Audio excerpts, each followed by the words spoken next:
Shalom, puji Tuhan, pada siang ini kita bertemu kembali dalam satu bagian bersama dengan Tuhan, akan membaca dan merenungkan satu bagian firman Allah bagi kita semua untuk memperlengkapi kebutuhan hidup rohani kita. Tapi sebelum kita membaca firman dan merenungkan firman, mari kita berdoa. Bapa di surga, Bapa dalam nama Tuhan Yesus Kristus, pada siang ini Tuhan, kami akan membaca firman. Engkau berikan kami hikmat roh untuk kami dapat memahami dan mengerti isi kebenaran dari firman Allah yang hidup, supaya Tuhan ketika kami memahami akan firman ini, kami dapat melakukan kehendak-Mu dalam hubungan yang baik antara kami dengan Tuhan. Kiranya Tuhan firman ini menjadi pedoman dalam hidup kami untuk kami pakai dalam kehidupan kami sehari-hari. Di dalam nama Tuhan Yesus kami sudah berdoa. Haleluya. Amin. Saudara-saudara yang berada di rumah, saya teringat dengan bagian firman Tuhan. Satu bagian firman Tuhan di dalam Yohanes 13 ayat 7. Ketika waktu itu Yesus membasuh kaki murid-muridnya. Waktu itu Yesus berkata kepada Simon Petrus, karena pada saat Yesus secara bergilir membasuh kaki murid-muridnya, dan ketika sampai kepada Petrus, kemudian Petrus waktu itu meminta kalau boleh bukan hanya kakinya saja tapi seluruh badannya. Kemudian setelah itu kalau kita membaca selanjutnya, ada perkataan di dalam Yohanes 13 ayat 7 berkata bahwa apa yang kuperbuat engkau tidak tahu sekarang, tetapi engkau akan mengertinya kelak.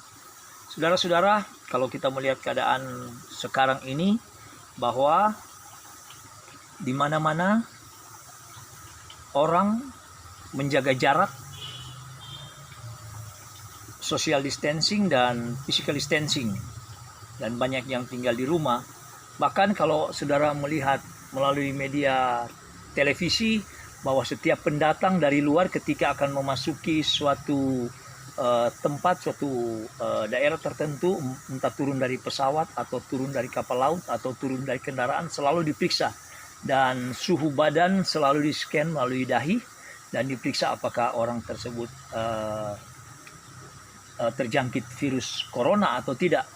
Dan itu di mana-mana selalu dilakukan. Bahkan dengan penetapan PSBB kita lebih berhati-hati, karena banyak orang yang ternyata ketika datang di suatu tempat ternyata membawa wabah untuk menjangkitkan penyakit pada orang yang lain.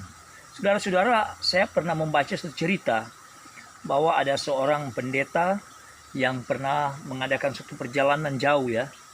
Pendeta ini adalah pendeta dari Eropa. Ketika dia akan datang ke suatu negara, dia melewati Perancis Selatan. Ia menyeberang dari Perancis Selatan, ia menyeberang ke Italia. Ketika ia tiba di perbatasan, maka semua barang bawaannya yang berada di dalam koper-koper diperiksa dengan teliti. Karena pada waktu meninggalkan Prancis, pendeta ini masih sempat memetik sekuntum bunga ros dan memakainya di bajunya. Kembang ros ini kemudian dilepaskan dan dikembalikan oleh petugas. Namun ada seorang petugas langsung mengambil kembali kembang ros ini, kemudian dibinasakan. Kemudian pendeta bertanya, mengapa kamu melakukan hal itu?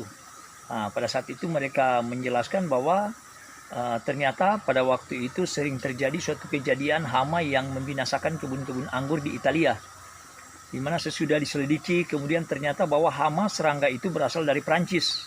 Serangga yang berbahaya itu telah diseberangkan ke negara-negara di Prancis Selatan melalui kembang-kembang dan sayuran-sayuran yang dibawa masuk, dan terutama terdapat pada daun-daun kembang ros.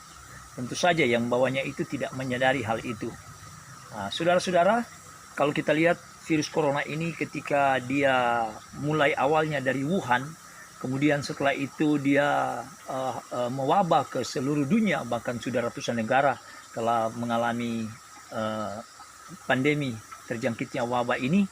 Itulah sebabnya ketika pada saat ini, ketika mewabahnya pandemi corona ini sudah masuk sampai ke daerah terpencil termasuk Indonesia, maka kita harus memang berhati-hati. Itulah sebabnya program pemerintah yang dilakukan pada saat ini, kita harus mendukung bersama, walaupun kadangkala apa yang pemerintah lakukan bagi kita, kalau kita perhatikan di kendaraan-kendaraan, orang di jalan, kadangkala mereka menantang.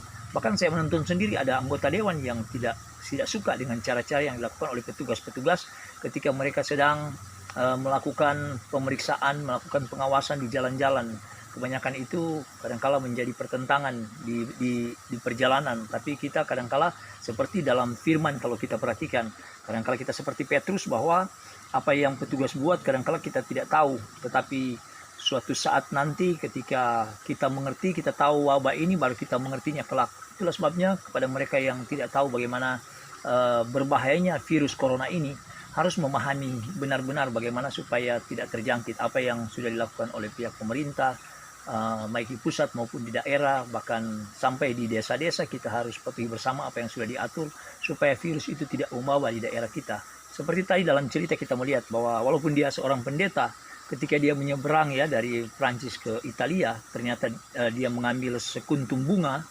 Jadi ternyata bunga ros itu, daunnya itu mengandung hama yang bisa merusak tanaman yang berada di negara Italia, dan itu dimusnahkan. Kadangkala pendeta sendiri tidak mengerti apa maksudnya. Bagi kita juga seperti itu, seperti juga murid Tuhan Yesus. Itulah sebabnya pada saat ini saudara, melalui firman yang kita dengar, mari kita sama-sama apa yang sudah kita dengar, apa yang sudah dilakukan bersama, baik tenaga medis sudah menyarankan kepada kita untuk ketika ada pendatang kita tinggal 14 hari atau 1 bulan di rumah dan kita tidak bergaul, kita harus ikuti bersama demi untuk kebaikan kita bersama. Kadang-kala kita tidak memahami dan mengerti seperti murid Tuhan Yesus Petrus, tetapi suatu saat nanti semua ini demi kebaikan kita supaya virus itu tidak membawa bagi kita. Kiranya dengan firman Tuhan yang kita dengarkan, renungan pada siang hari ini memberi motivasi dan kekuatan kepada kita supaya firman ini dapat membuat kita berbuah dan bertumbuh, bahkan kita dapat mengerti bagaimana rencana dan kehendak Allah yang terjadi pada saat ini supaya kita tidak kena virus corona. Tuhan memberkati kita. Selamat siang. Shalom.